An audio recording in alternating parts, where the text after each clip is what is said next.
आज संघर्षयोग्य सर्व जाती धर्माला सोबत घेऊन चालणारे आदरणीय त्यांचा जन्मदिवस आहे आणि रात्री 2 वाजता दादांचा आशीर्वाद घेतला. 2 वाजता काही शिष्टमंडळ होतं तिथं, जे काही सेवाकडे होते सगळे, त्यांनी दादांना सांगितलं की शॉल तुमच्या अंगावर टाकता आले.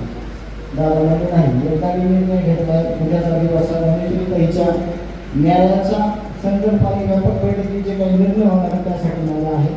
मला कुठल्याच प्रकारचा शाल बोके हा देऊ नका. दादा, हे जे तुमचा त्याग आहे ते फक्त एका मराठा समाजासाठी नाही, फक्त एका ठराविक कुटुंबासाठी नाही, कुठल्या जाती धर्मासाठी नाही. आणि देशमुख कुटुंबीय देखील पहिल्या दिवसापासून एक गोष्ट बोलले, सगळे रिमाइंडर सगळ्या तुम्हाला, की संतोष अण्णा देशमुख यांच्या न्यायाच्या भूमिकेत पहिला एफआयआर झाला तो दादा 7 तास त्यांची परिस्थिती नव्हती.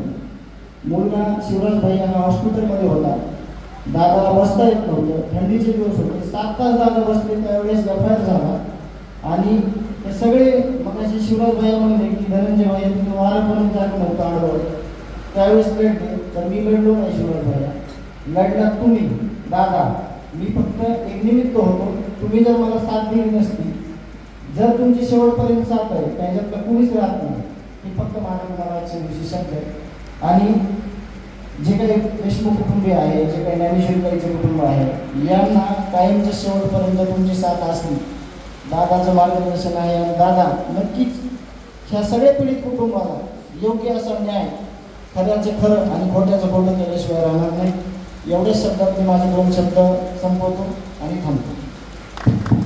धन्यवाद.